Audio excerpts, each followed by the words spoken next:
नमस्कार दोस्तों, मेरा नाम है राहुल यादव और आप सभी का स्वागत है आज की एक स्पेशल वीडियो में। दोस्तों, आशा करता हूं कि आप सभी लोग कुशल मंगल होंगे। आज की वीडियो का जो टॉपिक हमने रखा है दोस्तों, वो एसआईपी की ऐसी 5 गलतियां हैं जो नॉर्मली लोगों से हो जाती हैं। तो कौन सी ऐसी गलतियां हैं जो आपको नहीं करनी है, जिनसे आपको बचना है, वो हम लोग आज की वीडियो में बिल्कुल डिटेल में समझने वाले हैं। देखिए दोस्तों, क्या होता है ना, हम लोग निवेश तो स्टार्ट कर देते हैं। मान लीजिए हमने एसआईपी ही शुरू करी, हमने ये सोचकर शुरू की कि यार चलो फ्यूचर में हम अच्छा कॉर्पस यहाँ से बनाएंगे। लेकिन कुछ टाइम बाद हमें ऐसा फील होता है कि यार हमने शायद कुछ गलतियाँ इसमें कर दी जो हम अच्छे रिटर्न्स नहीं बना पा रहे हैं। एक मान लीजिए कोई भी पर्सन है, ए है और एक बी है। तो ए पर्सन और बी पर्सन ने साथ में एसआईपी शुरू की थी, लेकिन अगर 10 साल बाद वो देखते हैं तो दोनों में से एक आगे निकल जाता है और एक पीछे रह जाता है। क्यों? क्योंकि एक ऐसा बंदा होता है जिससे गलतियां बहुत होती है। तो आपको ऐसा नहीं बनना है जो आप मिस्टेक्स ज़्यादा करें। इन चीज़ों को पहले ही थोड़ा सा समझ लेना है। तो आज की वीडियो में कौन सी वो 5 गलतियां हैं, उनको हम लोग बिल्कुल डिटेल में समझेंगे। वीडियो आपके लिए काफ़ी ज़्यादा इंफॉर्मेटिव होने वाली है, बहुत ही ध्यान से देखिएगा और समझिएगा। आइए स्टार्ट करते हैं। और दोस्तों, अगर आप लोग भी किसी टॉपिक पर डिटेल में वीडियो चाहते हैं, किसी mutual fund, particular mutual fund के ऊपर डिटेल में वीडियो चाहते हैं, तो कमेंट कीजिएगा, उस फंड पर डिटेल में आपको वीडियो देखने को मिल जाएगी। चलिए फिलहाल 5 गलतियों को समझते हैं। छोटी सी वीडियो है लेकिन इंफॉर्मेटिव है। सबसे पहली गलती, मार्केट क्रैश में अपनी एसआईपी को बंद कर देना। ये एक बहुत बड़ी मिस्टेक होती है। असल में क्या होता है, जब स्टॉक मार्केट अच्छा चल रहा होता है, हमें रिटर्न्स भी अच्छे मिल रहे होते हैं, लेकिन अगर किसी वजह से स्टॉक मार्केट में क्राइसिस आता है ना, मार्केट गिरती है ना, तो क्या होता है कि हमारी एसआईपी के रिटर्न्स भी हमें एकदम से गिरते हुए दिखते हैं। उस समय पर हमें लगता है कि यार अब एसआईपी हमें अच्छे रिटर्न्स नहीं बनाकर देगी, अब हमें इससे निकल जाना चाहिए।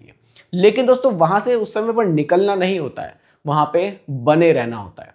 देखिए एसआईपी में क्या होता है, पूरा एक एनएवी का गेम होता है। मान लीजिए आप 1000 रुपीज पर मंथ की कोई एसआईपी कर रहे हैं। ध्यान से समझिएगा, ये बहुत इंपॉर्टेंट पॉइंट है। आप कर रहे हैं 1000 रुपये पर मंथ की एसआईपी, ठीक है। अब म्यूचुअल फंड में या एसआईपी में जो पैसा आप निवेश करते हैं, वहां पर एक एनएवी होती है जिसको हम कहते हैं नेट एसेट वैल्यू, एनएवी। आप किसी भी म्यूचुअल फंड में निवेश करेंगे तो वहां पर 1 यूनिट की आपको वैल्यू जरूर देखने को मिलेगी, जिसको हम एनएवी कहते हैं। आप जाकर चेक कीजिएगा। मान लीजिए एनएवी 100 रुपए की है, ठीक है। अब आपने क्या किया, 1000 रुपये निवेश किए, तो आपको क्या हो रहा है, हर महीने 10 यूनिट्स मिल रहे हैं, ठीक है। अब क्या होगा, मान लीजिए मार्केट में गिरावट आई। गिरावट आने से क्या होगा, ये जो आप एनएवी 100 रुपए की देख रहे थे, ये गिरकर हो जाएगी 90 रुपए की। हो सकता है कि 85 की हो जाए, हो सकता है कि 80 की हो जाए। तो ऐसे समय पर क्या होगा, निवेश आपका 1000 का ही जा रहा है एसआईपी में। तो ऐसे समय पर क्या होगा, जहां आपको 10 यूनिट मिल रही थी, वहां आपको 11 यूनिट, 11 पॉइंट कुछ समथिंग, इतने यूनिट्स आपको मिलेंगे। इस तरह से क्या होगा कि आपके पास यूनिट्स ज्यादा इकट्ठी हो जाती हैं गिरते हुए मार्केट में। ये एक सेल का वो टाइम होता है जिस समय पर आप जैसे नॉर्मली देखेंगे ना, किसी शोरूम में जब सेल लगती है तो कपड़े हमें सस्ते मिलते हैं। उस समय पर कपड़ा तो खराब नहीं है, लेकिन सेल में थोड़ा सा सस्ता मिलता है, तो वो एक अच्छा टाइम होता है परचेसिंग का। ठीक इसी तरह से एसआईपी में भी अगर मार्केट में क्रैश आता है तो एसआईपी को बंद करना हमारी सबसे बड़ी गलती होती है। बंद नहीं करना है, अपनी एसआईपी को एज इट इज चलने देना है, क्योंकि यही वो टाइम होता है जब हमारे पास यूनिट्स ज़्यादा इकट्ठी होती है और फ्यूचर में फिर ये हमें अच्छे रिटर्न्स बनाकर देती है, ठीक है। अगले पॉइंट को समझिए। अगला पॉइंट है टॉप परफॉर्मिंग फंड के पीछे भागना। देखिए यहाँ ये तो एक ऐसी गलती है जो बहुत से लोगों से होती है। क्या करते हैं कि मान लीजिए हमारा प्लान था 5000 की एसआईपी करने का, हमने 1000 के 5 फंड्स लिए हुए हैं। अब हम क्या कर रहे हैं, हर साल हम देख रहे हैं कि यार कौन सा फंड ज़्यादा अच्छे रिटर्न्स दे रहा है। हम लोग क्या कर रहे हैं, कभी एसआईपी को बंद कर रहे हैं, कभी दूसरे में स्टार्ट कर रहे हैं, कभी किसी को बंद कर रहे हैं। हमें लग रहा है कि यार ये फंड ज़्यादा अच्छे रिटर्न्स दे रहा है, इस साल इसने रिटर्न दिए, तो कभी किसी को बंद करना और फिर नई एसआईपी को शुरू करना हमारे लिए बहुत नुकसानदायक होता है। नुकसानदायक क्यों होता है, आपको टैक्स में बहुत नुकसान होगा, और जो कंपाउंडिंग का आपको बेनिफिट मिलना था ना फ्यूचर में, वो आपको नहीं मिलेगा, क्योंकि आप तो बार बार अपने फंड को चेंज ही करते रह जाओगे। टैक्स में भी आपको नुकसान है, आपको एग्जिट लोड, एक नुकसान और है आपको बार बार अगर आप एग्जिट करोगे तो आपको एग्जिट लोड भी देना पड़ेगा, इसका भी आपको नुकसान है। तो ओवरऑल अगर आप देखेंगे, जल्दी जल्दी फंड को स्विच करने से आपको काफ़ी नुकसान हो सकता है। तो पहले ही अच्छी तरह से सोच समझकर अच्छे म्यूचुअल फंड्स को चूज कीजिए अपने रिस्क टॉलरेंस के हिसाब से, और फिर लंबे टाइम तक आप उसमें निवेश कीजिए। देखिए कोई भी म्यूचुअल फंड स्कीम खराब नहीं होती। खराब क्यों होती है, वो मेरे लिए क्यों खराब है, आपके लिए सही ऐसा हो सकता है। भाई मेरा जो रिस्क लेने की मेरी क्षमता है वो अलग है, मेरा जो गोल है वो अलग टाइप का है, तो हर तरह के इन्वेस्टर के लिए अलग तरह की म्यूचुअल फंड स्कीम होती है। इसीलिए जब आप अपने लिए म्यूचुअल फंड स्कीम चूज कर रहे हैं तो अपने अकॉर्डिंग चूज कीजिए और फिर लंबे समय तक उसको कंटिन्यू रखिए। बार बार फंड को स्विच करने से आपको नुकसान होगा। ठीक है, आइए अगली गलती को समझते हैं, जो कि है एसआईपी स्टेप अप ना करना। देखिए हम लोग क्या करते हैं, आज हम कोई एसआईपी शुरू कर रहे हैं, मान लीजिए एग्जाम्पल के लिए मैं 5,000 रुपये महीना की एसआईपी शुरू कर रहा हूँ। ठीक है, 5,000 रुपये महीना मेरा जो टारगेट है जिसके लिए मैं निवेश कर रहा हूँ वो है 20 ईयर्स का।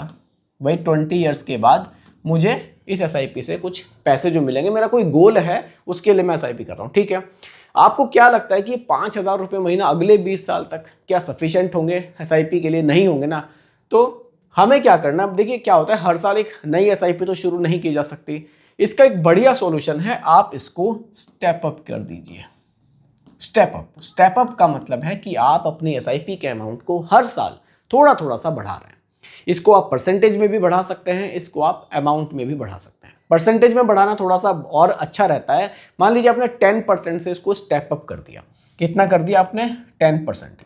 तो क्या होगा, जो आपका एसआईपी का अमाउंट है वो हर साल 10% ऑटोमेटिकली बढ़ता रहेगा। भाई इन्फ्लेशन है 6 से 7%, आप उसको आराम से बीट करेंगे। आप अपने जो एसआईपी का अमाउंट है उसको आप 10% से बढ़ा रहे हैं, तो फिर ये लॉन्ग टर्म में आपको काफ़ी बढ़िया एक कॉर्पस बनाकर दे सकता है। आपको जो फ्यूचर में आपको लग रहा है कि ये अमाउंट मेरा कम है, उसको ये जो कमी है उसकी ये पूरी कर सकता है। तो आपका जो भी एसआईपी का अमाउंट है, 5,000 मैंने एग्जाम्पल के लिए रखा है, 10,000 है, 15,000 है, जो भी है उसको स्टेप अप जरूर कीजिए ताकि हर साल वो अमाउंट थोड़ा थोड़ा सा बढ़ता रहे। क्योंकि जनरली अगर आप ये सोचते हैं कि मैंने आज 5,000 की एसआईपी की है, मैं अगले साल इसको एक नई एसआईपी खोल दूंगा 2,000 की, उसके अगले साल फिर एक और एसआईपी खोल दूंगा, उससे अच्छा है स्टेप अप कर लीजिए। ऑटोमेटिक 10% का स्टेप अप रखिए, आपकी एसआईपी का अमाउंट इंक्रीज होता रहेगा और ये आपके लिए बढ़िया रहेगा। 5,000 की एसआईपी है, अगले साल ये 5500 की हो जाएगी। इस तरह से फिर ये 10% के हिसाब से बढ़ता रहेगा और फ्यूचर में जो आपका कॉर्पस है उसको बढ़ाने में ये काफ़ी हेल्प करेगा। तो आपको ये गलती नहीं करनी है कि एक सिंपल एसआईपी की और छोड़ दिया, उसको बढ़ाना ज़रूर है। ठीक है, अगली गलती पर आते हैं, जो कि है इमरजेंसी फंड का ना होना। हम लोग क्या गलती करते हैं, भाई एसआईपी के फायदे सुन लिए, बहुत जल्दी रहती है एसआईपी में इन्वेस्ट करने की, मैं भी निवेश करूं जल्दी जल्दी, मैं भी इससे पैसा बना लूं। इस जल्दबाजी में हम लोग क्या करते हैं, हम ये भूल जाते हैं कि भाई हमारे पास इमरजेंसी फंड है या फिर नहीं है।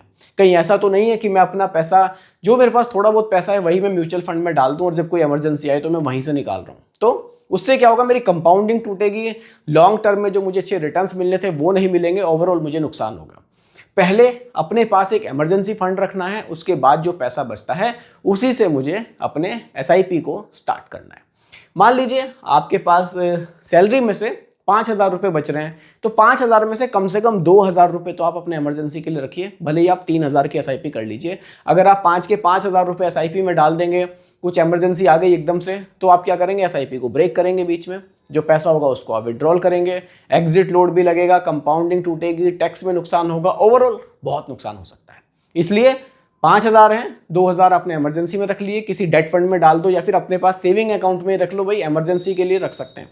बाकी के 3,000 है उस पर आप रिस्क ले रहे हो, उसको आप लॉन्ग टर्म के लिए निवेश कर रहे हैं, तो इस तरह से आप चल सकते हैं। तो इस गलती से बचना है कि इमरजेंसी का जो फंड है उसको अलग रखना है और जो इन्वेस्टमेंट है उसको फिर आपको अलग रखना है। ठीक है, अगली गलती जो कि है लास्ट एकदम, पोर्टफोलियो को रोज रोज चेक करना।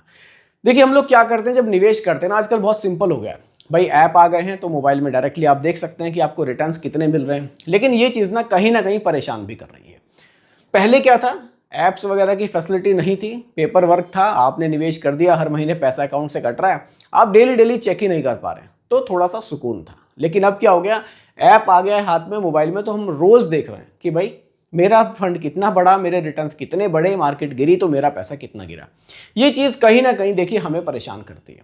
और कभी ना कभी ऐसा होता है कि इस परेशानी में देखते हैं यार नेगेटिव चल रहा है, चलो यार पैसा निकाल ही लो। लेकिन अगर हम रोज़ रोज़ नहीं देखेंगे तो हम परेशान भी नहीं होंगे। देखिए एकदम म्यूचुअल फंड में जो आप निवेश कर रहे हैं ना, आपको एक फंड मैनेजर मिल रहे हैं जो आपके लिए काम कर रहे हैं।